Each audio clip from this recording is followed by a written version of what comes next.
know a lot about opera. I mean, I know what a soap opera is and what a space opera is, and I've heard of Phantom of the Opera, so what the heck is opera? Opera is life. Inspiring. Fancy. Transcendent. Loud. But beautiful. Grand. A lot.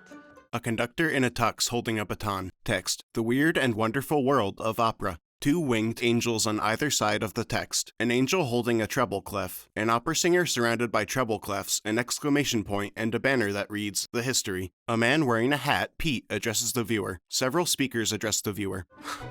Wow, sounds kind of weird, and also kind of wonderful. So, okay, how did this whole thing start? You know, where did opera come from, and why, and who? To find out, I thought I'd check in with the authority, my friends at the Washington National Opera, because I need answers. Well, as far as we know, opera, which is just the combination of music and theater to tell a story, has been around for as long as we have been around. The form of opera that we know today is about 400 years old. It began in Italy during something called the Renaissance, when these people were trying to figure out, well, what did the ancient Greek plays sound like? What if they were actually sung? And so these stories, which were about gods and kings and myths, were set to music. Pete addresses the viewer. Various members of the Washington National Opera. A man with glasses addresses the viewer. An angel and the text, Timothy O'Leary, General Director of WNO. Curtains open on stage in an opera house, revealing the text, 400 years old, an angel, and a map of Italy. A banner reads, The Renaissance. Several illustrations of aristocrats appear. A thought bubble appears above them of two ancient Greeks conversing between Corinthian columns. A bird flies above them. Word bubbles with music notes appear over the figures that read LAAAA. Illustrations of various Greek gods, kings, and characters. I love opera.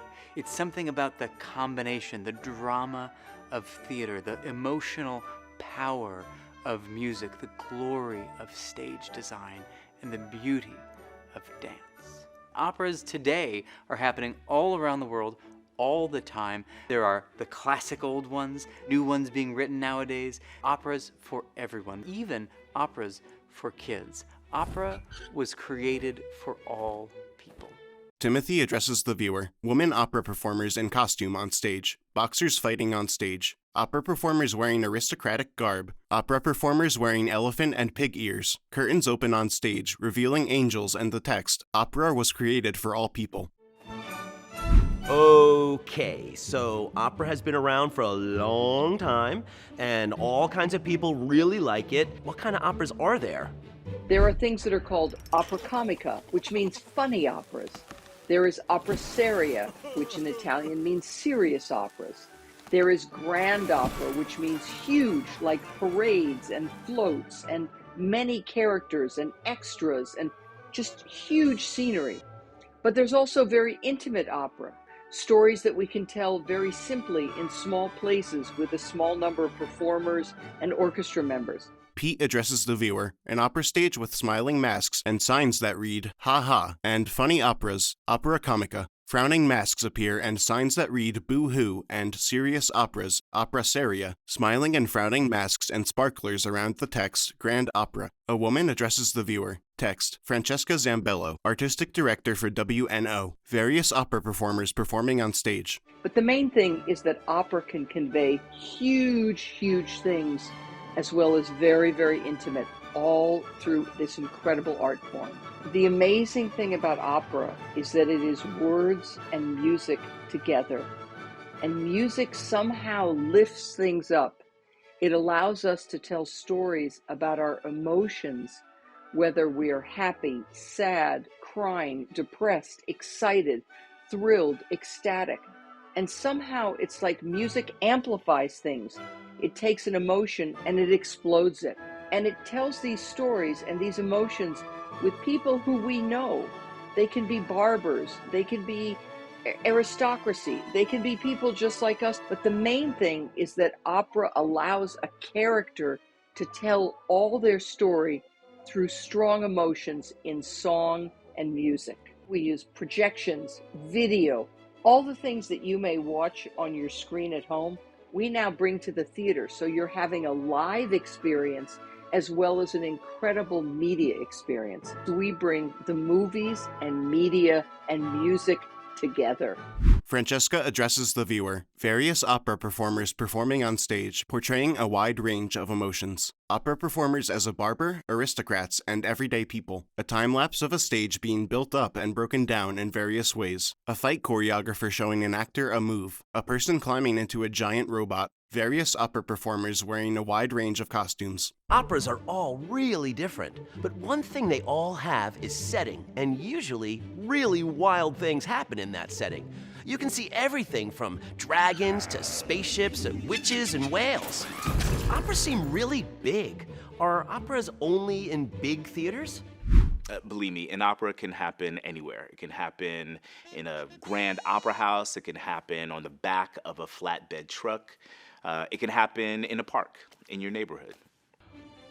Some of this opera music I've been hearing sounds really familiar. Where else have I heard it? You hear the music in movies, in commercials, in cartoons, everywhere. Oh, you've heard it in a higher register, but right, that sounds familiar. La da dee da, da dee da. Right, the music is everywhere.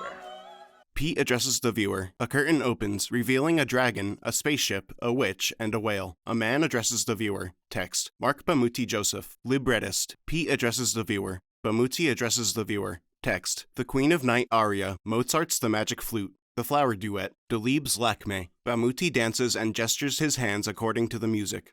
I didn't realize I've been hearing those melodies forever. Maybe I've even heard the lyrics? You've heard the lyrics, you've just heard them in different languages. Lots of operas are written in many languages other than English. Yeah, I don't know any foreign languages, and not everyone knows English. How are we supposed to know what's going on? I write my operas in English, but even if you don't speak English, you can understand them because operas use surtitles. Maybe above the stage, maybe below, maybe right in the seat in front of you. As the performers are singing or speaking, the words that they're singing appear right there. So they're accessible to anybody.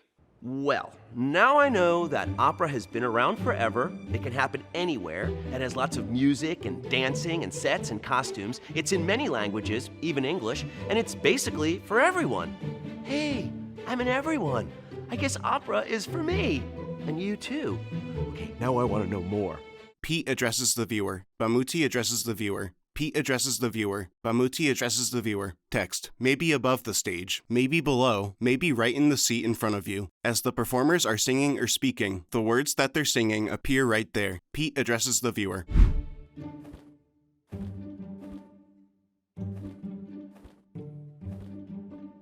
An angel holding a banner that reads, "Where words fail, music speaks." Hans Christian Andersen. G-clefs surround the angel and banner. The screen becomes black. Credits. Written, directed, and hosted by Peter Michael Marino. Interviewees: Timothy O'Leary, Francesca Zambello, Mark Bamuti Joseph, Aria Balian, Ashley Day, Raymond O. Caldwell, Ken Weiss, Marcia LaBeouf, Paul Taylor, Carl DuPont. An angel appears. Text. Pianist. Dana N. Scott. WNO Opera Institute students: Natalie Hamill, Gianna Macedon, Aaron Knight. WNO Children's Chorus members: Colette Yang, Daryl Johnson. Text. Kennedy Center staff: Timothy O'Leary, General Director, Washington National Opera. Francesca Zambello, Artistic Director, Washington National Opera. Jordan LaSalle, Senior Vice President, Education. Warren G. Williams III, Interim Director, Music Education. Ashley Day, Manager, Music and WNO Education. David Kilpatrick, Director, Education Programs and Productions. Kevin Giglinto, Senior Vice President, Marketing. Andrew Carey, Vice President, Digital. Ben Rosenfield, Director, Multimedia. Regis Vogt, Executive Producer, Media Brand. Text. Sponsors: Paul M. Angel Family Foundation, the Morris and Gwendolyn Caffritz Foundation, Prince Charitable Trusts. Additional opera fans: Chad Vozen, Shannon Glassner, Megan McBride, Ahmed Eldawa.